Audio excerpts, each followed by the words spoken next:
Okay, so this is BAPSA, and I'm doing a recording for Dragon X Blood Jax game. Um, so Dragon, we discussed a little bit about how like your team didn't coordinate and all that. So I will be focusing on a little more of a bit of a selfish sort of playstyle than sort of like working with your team. Because at this point, it's hard to like when we discussed it, it was like bot lane was fed, right, and then Riven was also fed. So like the easiest thing to do as Jax is because considering you're also Jaximus, you can basically even if she Riven is fed, you can basically 1v1 her, assuming she doesn't kite you well, right?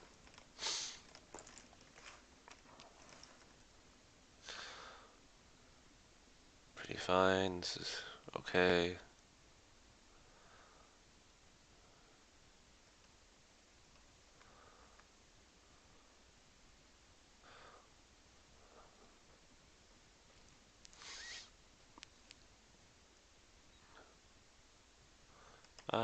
This is weird. Okay, so here you didn't need to pop a health potion. The red buff will heal you up slowly, and you didn't like start fighting this right away. So going from buff to buff, knowing when Shaco's on the other team was a good call, but again, you didn't really need to do any of that.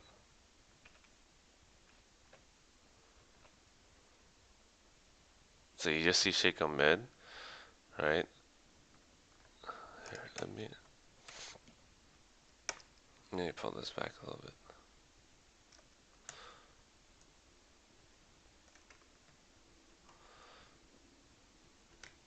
So you see Shaco has ganked mid, he's level 3. What you can do is instead of like hovering here a little bit, you can just end up just taking the red immediately. Because he's at like 40% health, right? He ganked mid. So just like sitting here and you can just take it and then, because you also have smite, so you can take it pretty quick and just leave. Like hovering a little bit. Which you eventually do. Which is good. You could have killed him. Yeah. But he burned a flash for it. Um,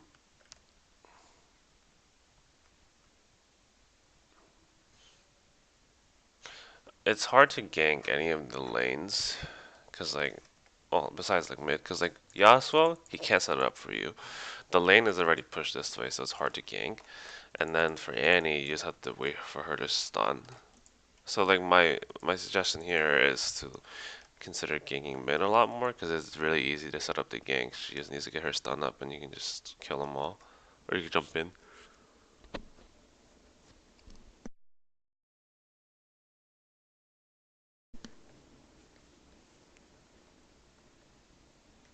And then Yasuo dies to Riven, so.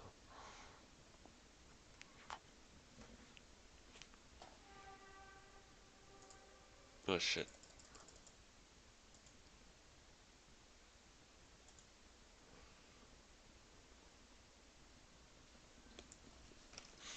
Yeah. At this point, like, it's hard to do anything against all the lanes because all the lanes are losing. But you can, like, it's hard to return, like, flip the lane around top lane because Yasuo, he has to either win or he loses terribly. But in bot lane and mid lane, you can turn those lanes around with a gank.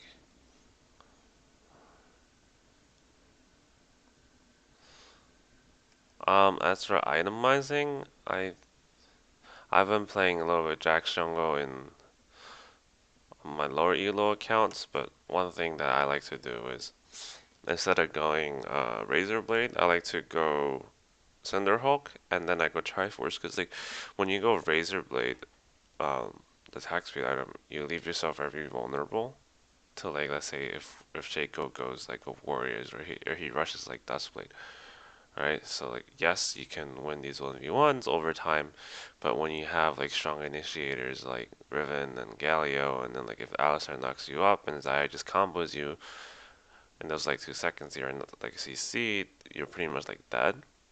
So I recommend you to start doing Cinderhawk into Triforce because Cinderhawk actually helps you a lot in terms of keeping you alive. And if you need attack speed, again, you have like your passive for it, and then as well as like Triforce because like eventually like Triforce will just the basic Triforce is like the best item you can have as Jax. But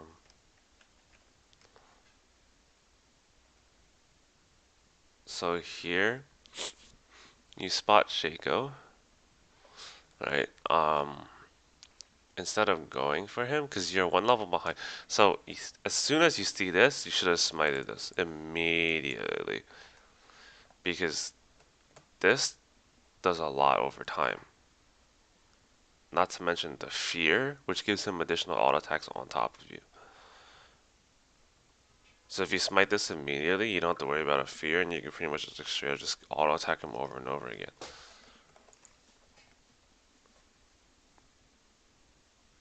See, it's like the time that you had to fear, or the time that you had to stun, is the same duration that he had to fear you. So you basically have no advantage. On top of that, this trap's continuously doing damage to you. So when in any situation when you have a smite and you're dealing with like a Shaco, and if you see that he planted the box near you, always smite the box as soon as you see it. Most of the time, especially if you're blue smite. If you're red smite, it's a different story because red smite you want to smite the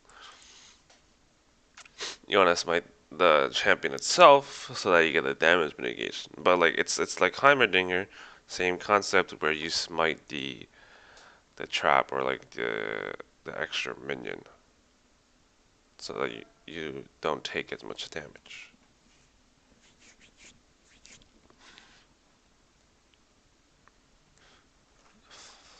Flash to your Lulu was good.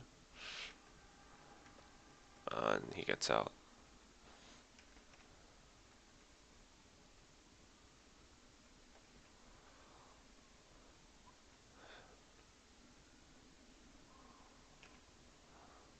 Nice, nice, very nice. Okay, so yeah, you gotta watch out for Zaya.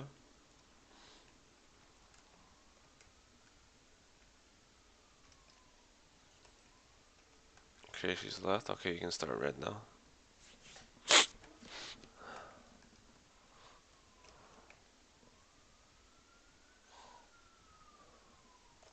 Again, you're kind of looking for places to gank or places to assist your team early on because Jax has that really good gap closer and stun.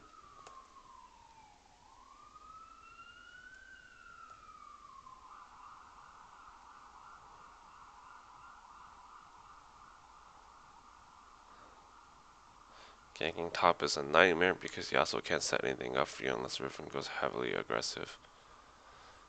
And then like regarding like this blast cone, you never want to use it unless you're trying to get into the bush here. So like there's no reason to hit it back this way. You could have just walked back this way, saved the blast cone, and used this blast cone to jump in and have this extra like surprise on Riven. But because since you walked there, she turns. Yeah. So this is overcommitting by a large margin. Right. Whenever you initiate on someone who is pretty much 2 levels ahead of you and is a solo laner, one thing you don't do is, for starters, you don't jump in on top of her because she can kill you. 2 levels ahead by roughly 3 minutes is a real. I mean, by roughly 10 minutes is a really serious. Like, it's scary. So you start gauging like in these situations, it's not worth it. Not worth. Well, if Yasuo was right here or if Yasuo was right here and he threw the knockup when you stunned, then maybe you could turn and kill her. But when you go in alone like that, it's very very difficult to get anything out of it, considering you didn't pop ult either, and nor do you have red smite. If you have red smite, yeah, then maybe she won't be able to kill you. That's assuming also if you pop ultimate to give you the extra armor and magic resist. The resume will help you with her dealing less damage to you. But again, yeah, it's very difficult to do anything. And that's why when you see these type of lanes, it's like when you see a Yasuo, it's never really worth it to gank Yasuo because Yasuo can't help you set it up, right? It's like you're forced to go around from the enemy side of the map in order to loop around and pull something off successfully, under the assumption that this is like warded.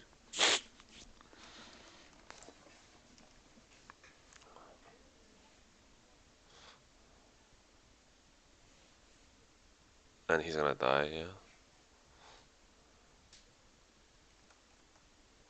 She was at the point where she was able to 2v1.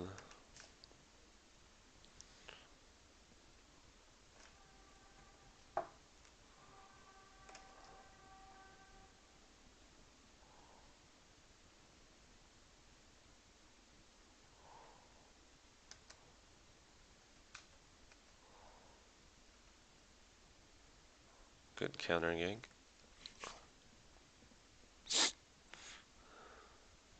Very nice.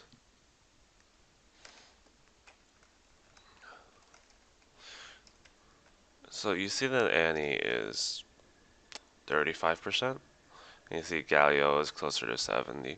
What you can do is that you can loop in for a gank. Because Galio's going to play extremely... Look, Annie's at 10%. Galio's going to try and kill Annie. And then when he tries to do that, you can jump in and save her, or jump in and go in for a counter gank.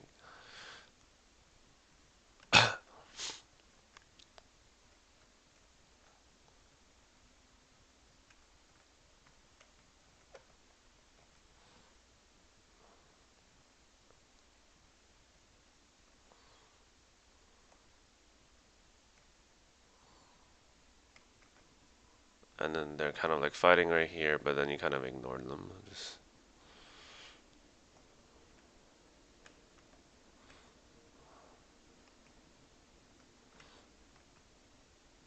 So,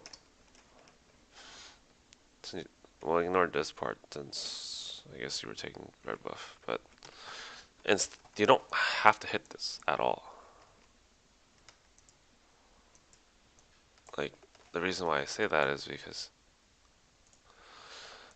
when you hit this, you are giving a cone of vision. I don't know why it's doing this. You are telling everyone, hey, I have vision on you. I can see you, right? That's one thing. Is like you don't want to hit that because you reveal that you're there. If you just kind of just like hover around like right here, because like if you hover around right here, because they have no vision because of the control ward. The control wards disable the ward's vision, but it won't disable the vision on the person hitting it. Like if Lulu was hitting it, then they have vision on Lulu, but they don't have vision on you anywhere. So you kind of can just hang around this wall instead of going up here and hitting this plant because Lulu is already getting rid of the pink ward here anyways, or the ward here anyways. Like yes, you may have had a ward right here, but they're playing extremely aggressive. You could have just been like right here.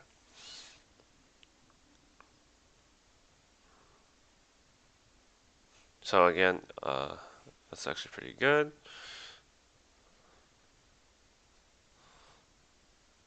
Should be looking the dragon. Should go ran off. Pretty. He didn't die. And he.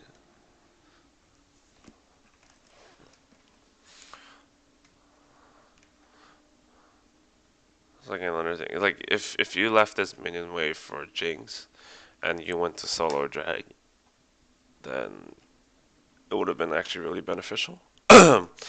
Simply because Jinx is already she's behind a kill, and giving this wave and all this experience will actually bring her pretty much even. She was even, and then she took the tower, which boosted her even more.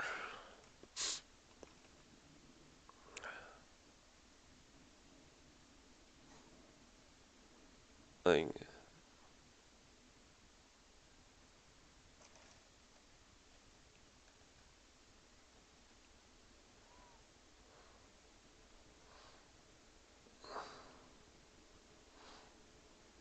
And again, it's like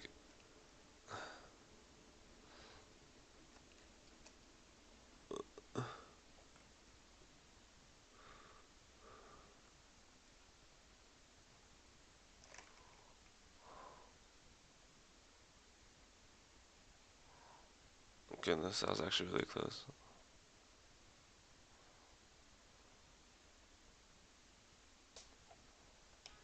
Okay, so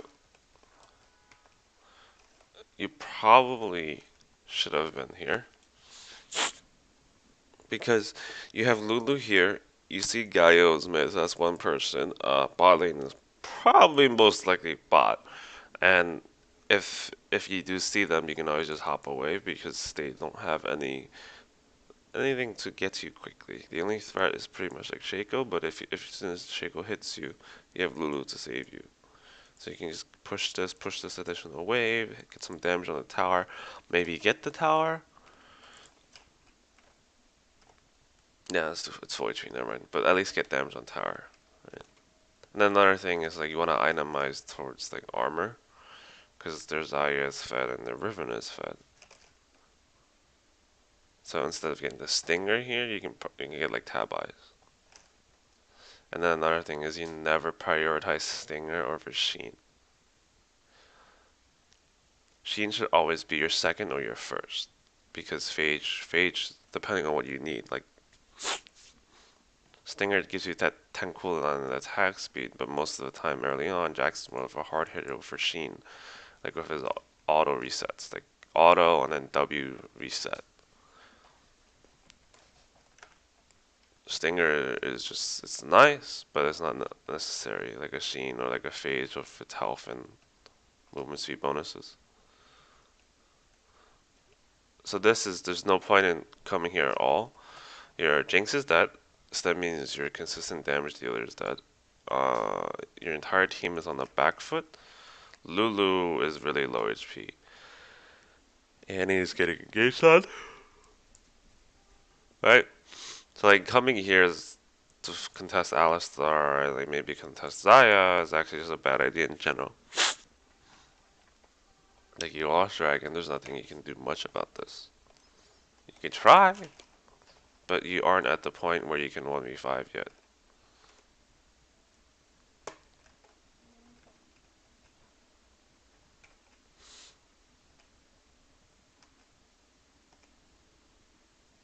That's what goes in with you, 1-for-1 I guess.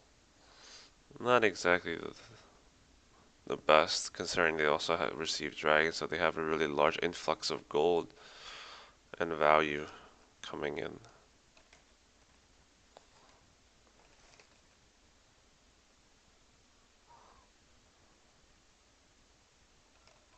So one thing is like you have the three components of Triforce. Instead of getting red buff, you could have taken like Krogs, Krogs and uh, fire chickens, like Krogs and Raptors, and then got that 300 gold back, and then take red because that Triforce additional bonus on additional damage from the machine because it goes from 100% to 200% is really big. Not to mention the influx of stats is also really big. Like, I think it's not that much of an increase, but a completed item is better than having. I'm not gonna ask what happened there.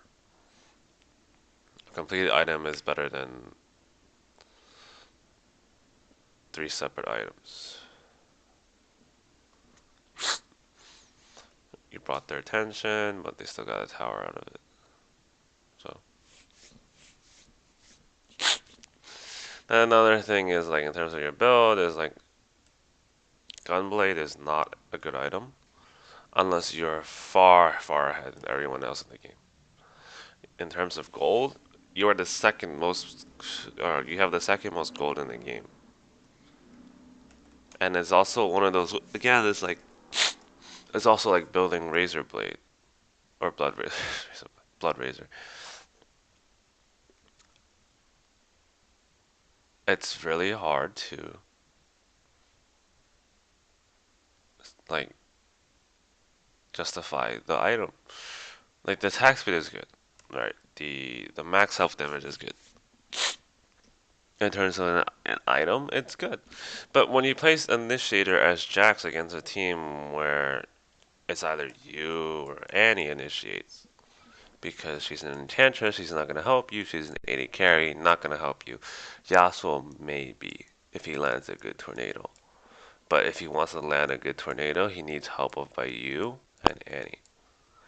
So when you're in this situation where you kind of are like the front line, or you kind of are like the person to lead, you want to build defensively.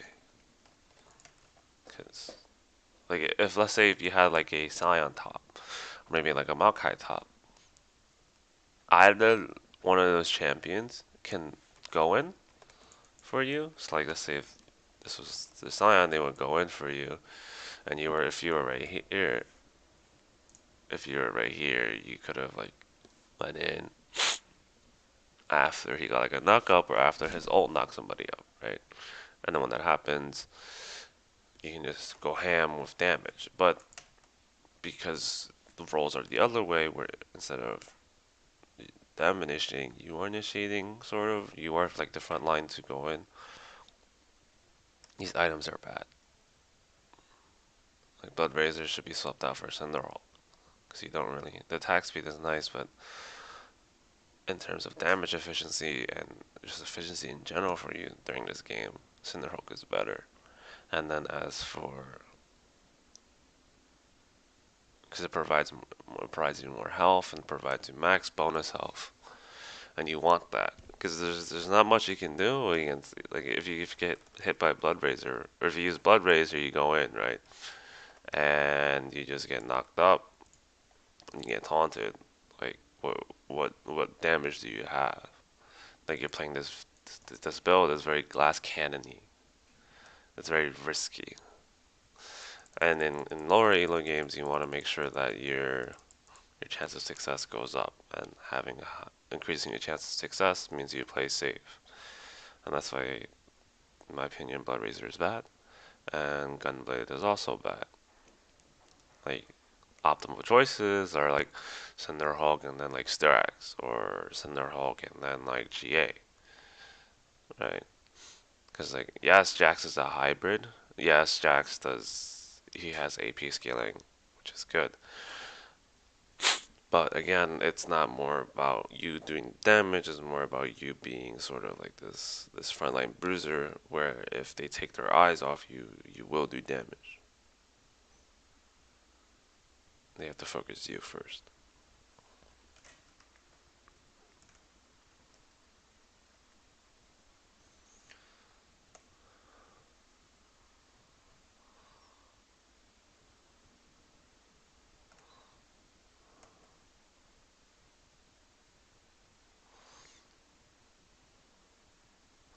And then like one thing I can mention is like, you don't. It's like if we do like an arms race analogy, right? The United States started developing nuclear weapons first, and then other countries follow, like Russia, like Germany, and like especially since we used it on Japan. It's like other countries followed, like Russia and Germany, and they just followed like this arms race, right? If the United States decided to nuke every country in the world, in terms of like getting the most countries hit, the United States will win. Like, you don't want to ever fight another person with more damage, especially if they're more fed. So like, if let's say, hypothetically speaking, like, the arms race analogy was stupid. So let's say it's you versus Riven, right? If if 100 AD is 5,000 gold, if 5,000 gold, then that means for you, you will have she will have 200 AD, and you will have 100 AD, because you haven't reached the 10,000 gold mark yet. So like no matter what, you are down 100 AD. You are close to getting that 100 AD, 900, 850 gold away, but you're down 100 AD. And if you were to fight, she can avoid the stun by Eing out, right? And she can tank it, assuming with her E. And she can also stun you back. So like it's hard to say that like you won't be able to likely it's very unlikely you will win this fight. Simply because she has the extra 180 bonus. And you haven't achieved that bonus yet. Same thing applies to like items here. Like she has two items, two full items already, about to finish her third, and you only started on your third. Not to mention she already has boots, which you don't have. So in this sense, it's like if you are behind, so behind meaning like well, not you're not necessarily behind against your enemy jungler, but at this point it's not about the Shaco, it's more about the Riven. All right. If there's a person more fed, just build defensively.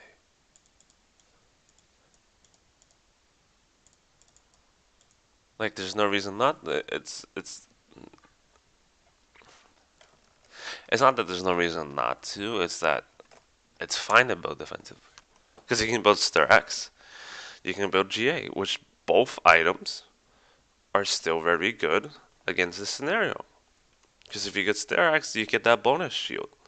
You won't die as you get GA. You have another second chance of coming back instead of building like again like Hextech. And this especially applies true when you're dealing with if what happens if the Shaco gets fed. This especially applies true when that happens because it's like if you're laner, because jungle is pretty much technically a lane, and then top lane is top, mid, yada yada yada. If your laner is getting fed, you want to build defensively so that in the off chance that you do fight him, you have a chance of winning because defensive stat.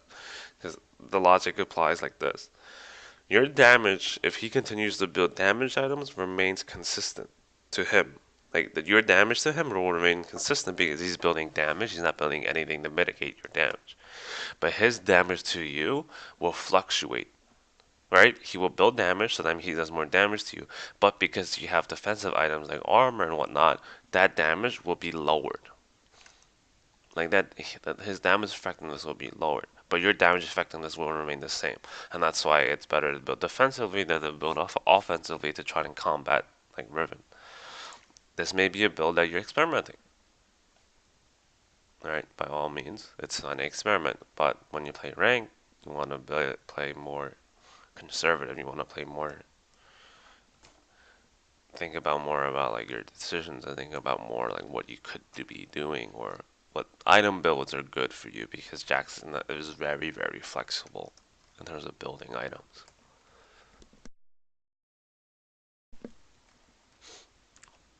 So at this point, there's not much you can do. They have all the dragons, right? Grouping is actually extremely terrible, like we discussed. And then, but also the other problem is it's also very hard to split push because Riven is there to block you. She's 2 levels up on you. Alright, she's 2 levels up on you, and you have no defensive items. And Jinx dies. Like it's hard. Like you can't. The choice you have here is like the only choice I see is you roam with like an Annie, like you have Annie follow you, and you go for like a pick in the jungle. Because there's not much you can do here at this point. Your team fights as a team is difficult. Difficult is meaning it's just terrible. Like this is what I mean. Like this is a pick, right? You want to do these skirmishes. You want to do these random like 2v2s, 3v3s. Because if you get the jump on them, most of the time you will win. This run volley is actually redundant.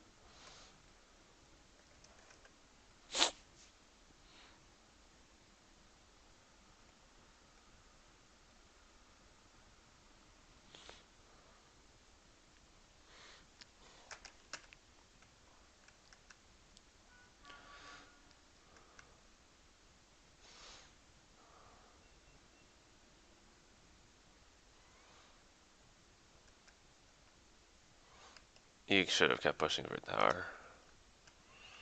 So, actually, no, Riven was coming. Yeah, never mind.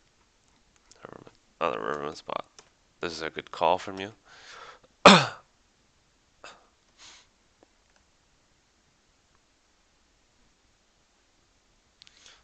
Good initiation.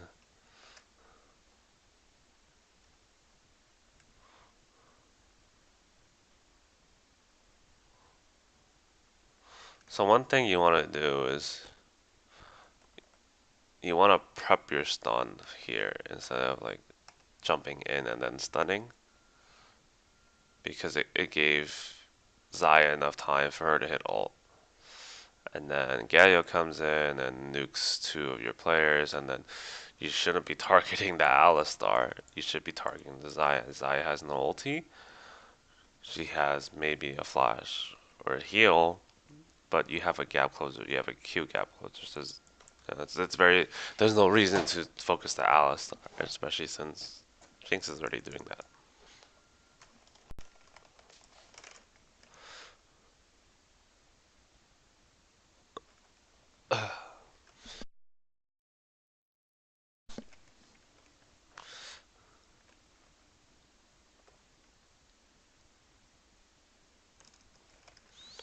And the fight was ended up being a mess because two of your teammates died pretty much immediately.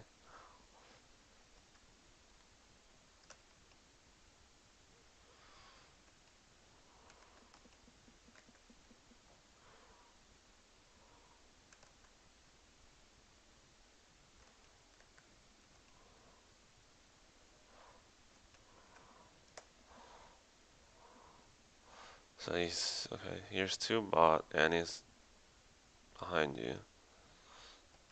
You probably could have ended up. This is fine, and he got the stun. You don't need the flash that at all.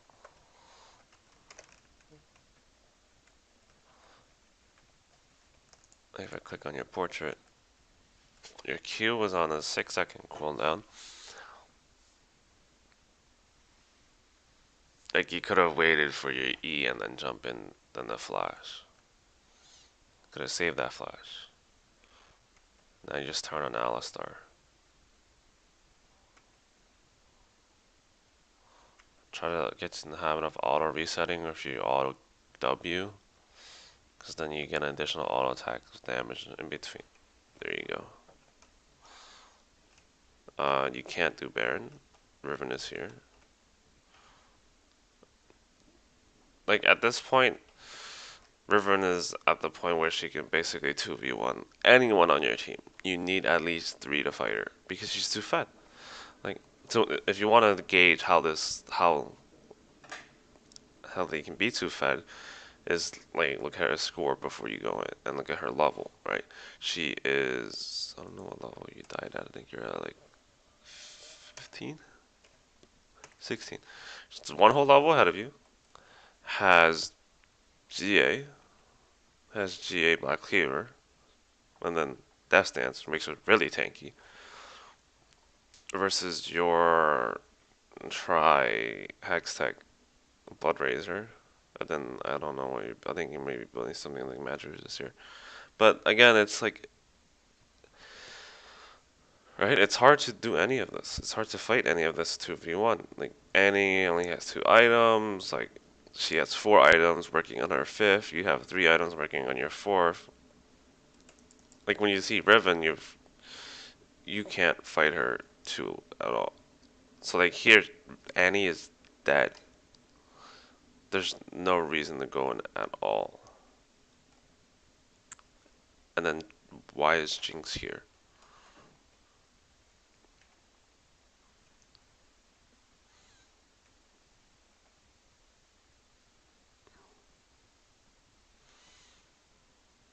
Like, Lulu not being there is not Lulu's fault. She was back, but again, what is she like? There's not much you can do against her with so tanky like this. The only thing you can do is circumvent it by playing around it.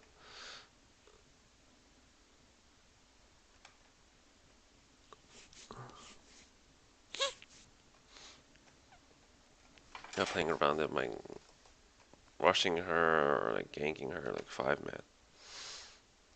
So like another thing is as well is like instead of getting Hex Shrinker, you can probably go something like Adaptive Helm because who does magic damage on their team? Galio. Where does his damage come from? His Q. Like and his Q does a repeated damage amount every like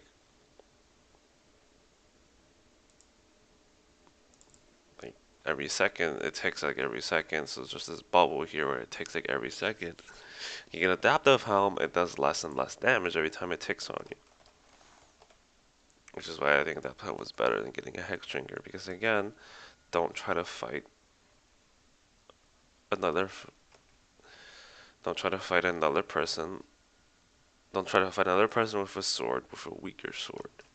It's better to fight with a shield. So at this point, it's like grouping is a mess.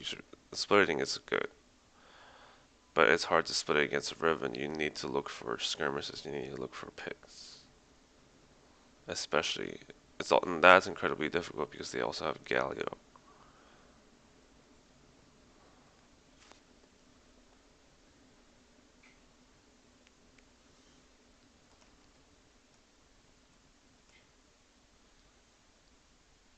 Yeah, sitting in bushes is fine. It's like see how little damage you do to her with all of that. Like your whole combo only did little to nothing. And then you're the only one that can hold Riven, so it's not your fault that you're basically forced to go down there. Like your team needed to pick up the heavy loading, pick up the heavy lifting.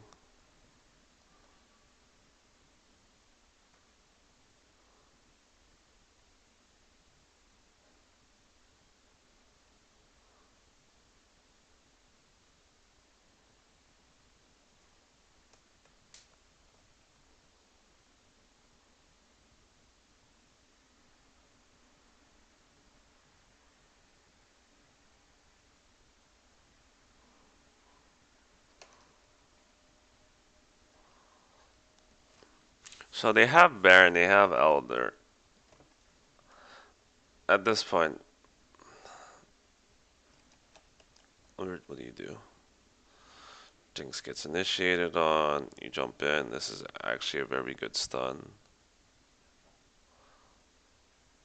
But it doesn't matter. Because they're too far ahead at this point.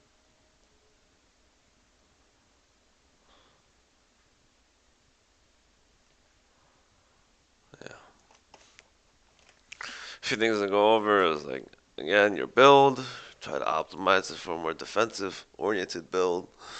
Because, again, with like the swords, you can't beat a large sword with a shorter sword most of the time in terms of just like whacking at each other. And we're not talking about like, it's possible that you can outplay Riven if you build more damage. But at the same time, if you want to guarantee more success, you always get a shield. And then you go defensive. Another thing is like instead of farming so hard early, you consider ganking mid a lot more. Because Annie could have set things up for you. Bot lane was a mess because they were constantly like they were basically on this side of the map, right? Like the minions, like blue minions would be here, and then red minions would be here, and then there would be like a slow push up here because there was like 5 versus like 6. That's another thing. And then like for top lane, it's like instead of focusing so much on top lane, because like Yasuo was one of those champions that are a hit or miss, right? I think another thing is if he already dies so early, like 6 minutes in, and he dies again, like if he dies twice within like 10 minutes, that lane is officially over. There's nothing you can do about it. That's why you shouldn't have came up to gank. There's no point. He already died twice in the matter. He died twice in the matter of 2 minutes. All right, it's not worth it to gank someone who ganks such a volatile champion. It's better to focus someone on like that can set things up for you and that can do something about it. Because he can't do anything about it early on. The only thing he can do is auto attack like a madman. Like side auto attack with his autos and then switching like a Q or something. He can't help you set it up. And Riven can just like run away from all that. And then as for bot lane, you could have helped them as well, but again, they weren't in a position to let you help them because they were constantly pushed up.